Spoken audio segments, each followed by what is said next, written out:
पाटलीन, आज काय बनवतास? आज वांग्याचा भरता. हा वांगा, त्यात असं लसूण भरलाय, मिरची भरले, थोडासा तेल लावून घेतलाय आणि असं भाजायचा. फक्त वांग्याचा भरता मला? नाही. आणि बिरड्याची तयारी केली. इथे डाळ शिजवून ठेवले, भात, भाकरी किंवा चपाती. वांगा भाजून झालेला आहे. वांगा मॅश करून घेतलेला आहे आणि चवीनुसार मसाला टाकायचा.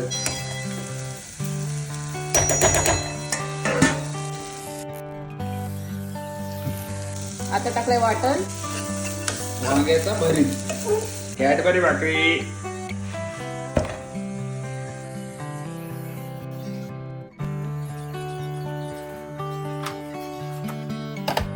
ही झाली नाचणीची भाकरी, बिरडा, वांग्याचा भरीत, डाळ आणि तांदळाचं माझं फेवरेट पापड सोबत हास्य.